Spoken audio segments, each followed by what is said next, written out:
Hey, hello.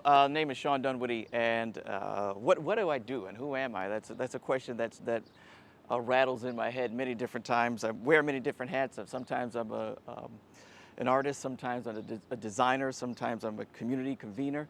One of my newest titles I like to ride on is urban problem solver. Dun, dun, dun, dun. And so here I am standing in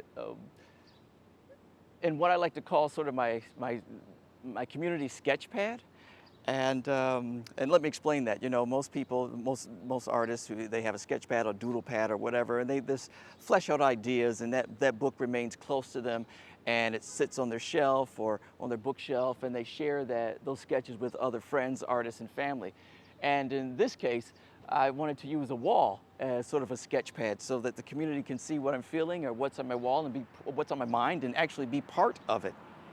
And it's been great to have that support from the folks over at City Blue and Mark Cleary to say, hey, I have a huge wall, a huge canvas space. Go ahead and feel free to express yourself and that good energy you want to put out or messaging you want to have happen, you know, and it gives me that ability to spread out things of, you know, loving Rochester, love you to pieces, and I got a thing for you, pulling from Spike Lee's Do the Right Thing movie, and a comment on our education system and saying, and tying in some of the Simpsons, and I will not I forgot what it says. I would not say something bad about my city, but there is actually a spelling typo, so I'm actually making a comment about our education system there. Most people don't catch that there's a B missing in about, to one of our local favorites, and this was brought in due to, I grew up listening to this song and playing in my gymnasium, you know, when I was a kid, you know, Feels So Good. I don't know if you guys know this song, but it's Chuck Mangione, and and I happened to hear it again when I was watching Doctor Strange, and that's the song he requested when he was operating. I said, hey, why don't I make that? It feels good about that. And as I painted that, I actually played that song on repeat for about 4 hours in this field. So people were like, what are you doing? I was like, this is the song. So people would know the song. They're like, oh, I haven't heard that song. And another one was just really thinking about the river, and the river of how that actually has made Rochester what it is. The river and the falls, the flow, the energy that comes from that falls, the energy that comes from that river is what has brought so many great creatives, innovators, thought provokers, and those who are actually trying to change the world here to Rochester. So within that, I said, I took the geographic lines of Rochester's boundaries and thought, why don't this is the space that Rochester gives you the space to be yourself, and just leaving that one little single blue line representing the Genesee River going through, and then on it says, do you. You want the city, and you want people to do the best that they can be the best that they can be, and do the best that they can be here in this great city of Rochester. And Rochester does give you the space. It has always given people the space to amplify voices from great folks like Frederick Douglass, Susan B. Anthony, entrepreneurs, George Eastman, movements of, you know, startings of Western Union, ExxonMobil, all these great things originated here in the city of Rochester. So we want to celebrate those things. I mean, Kodak, we've been all the places. We've been on every film, great film, up until that has won an Oscar, up until Slumdog Millionaire. So Rochester has always been there. We've always been in the forefront of what's then. We were the folks to actually help photograph the moon as well, and all our other planets. So Rochester is just small enough that we can interact and connect with one another, and it's connected enough that we can actually change the world literally within the space that Rochester provides for us. And you know, during these trying times of 2020, experiencing, you know, unrest, COVID pandemic, Black Lives Matter movement, unrest of Native people here in our country, unrest of transgender, gay, lesbian, and queer folks in our community. There was a lot of things going on, and I was thinking about, okay, I want to sketch something on my sketch pad, or meaning the wall. I want to say something, and because people were coming to me and asking, do I have comments? What can you say about these times right now? And I said, I will not speak until I actually have something that I can do or say.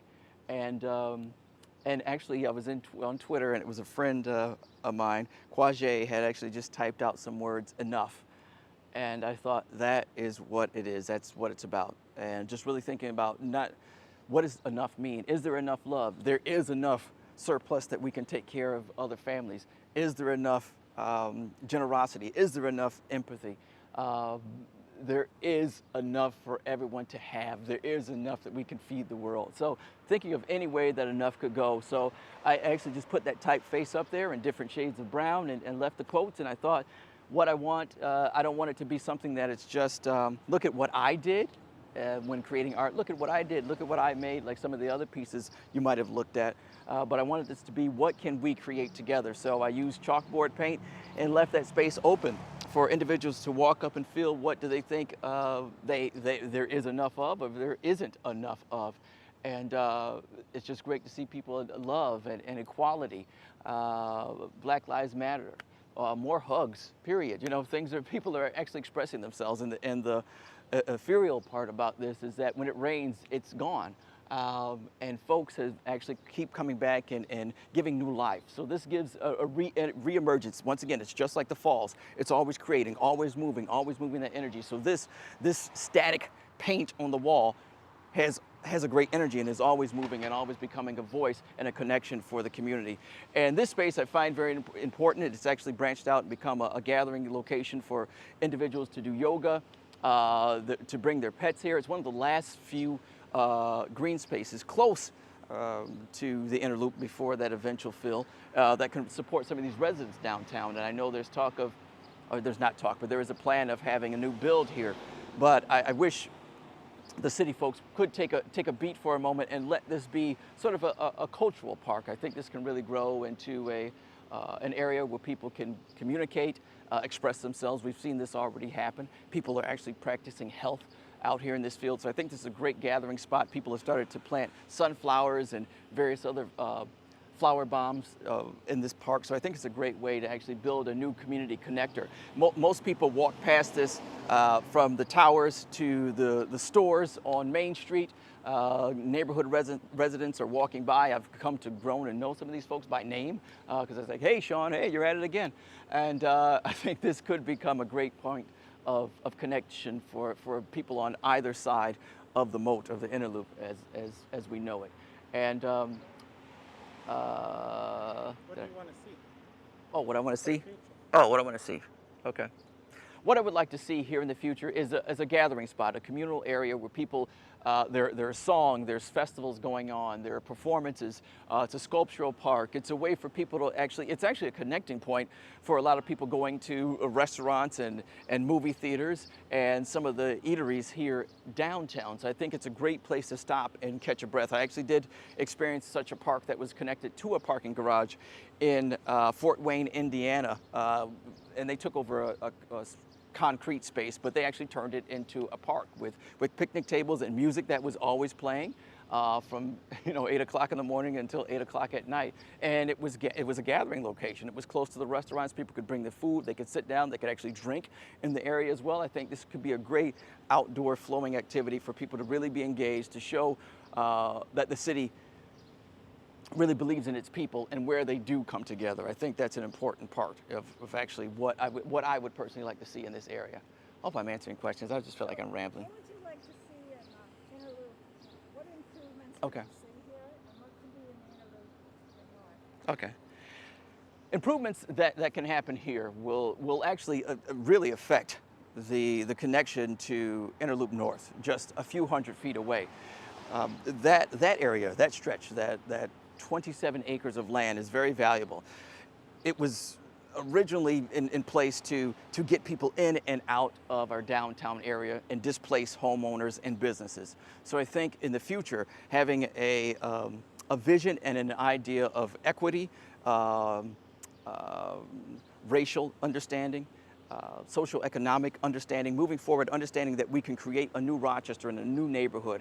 I'm looking at, most people are going to say, well, I can't get on the expressway. Well, that 7-minute commute, along that 7-minute commute, you can actually now see there's a new coffee shop or a new bakery that's there, a new restaurant that hadn't been there before. So you get to find out more when you stop at your lights and find out more what's in the neighborhood. Also a place to provide green space, a larger green space, a playing field, shall I say, for the students at World of Inquiry and School of Arts, so that they can actually have their football teams and their soccer teams play at home. So their home games are at home and not always a visitor on someone else's field. And that does create a sense of morale and boost when you're a young person and your field is there and you have the home field advantage instead of visiting someone else's.